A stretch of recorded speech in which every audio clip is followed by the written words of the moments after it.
Hey, Mike, there's an elephant in the room that I want you to talk about. Is the customer always right? And can you talk about, some of the obstacles that happen to be on the customer side during a project?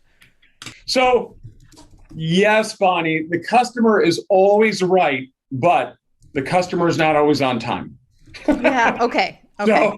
So, so the challenge here, the elephant in the room, and every, and when I say every, I will say every professional services organization knows this, that frequently when there are delays in projects, it isn't because there's a delay on the SI side. It's because there's a delay on the customer side. And that can be a really challenging thing to surface to the customer. You don't want to tell the emperor they're not wearing clothes. They're writing the check.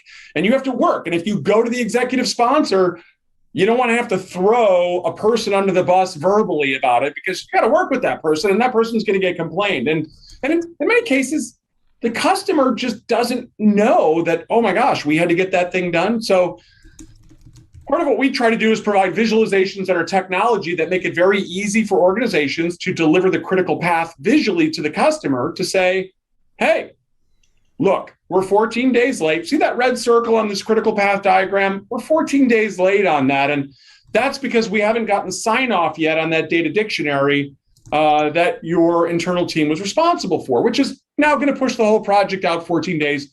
Just wanted to communicate that to you.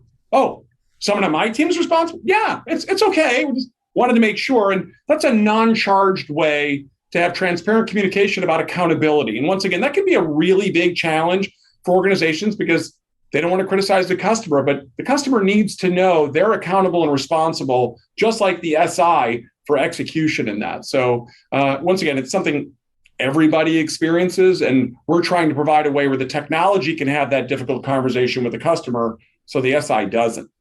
So, Mike, I agree with you. I think Movelet does a really great job helping our consultants in that area, having that difficult conversation.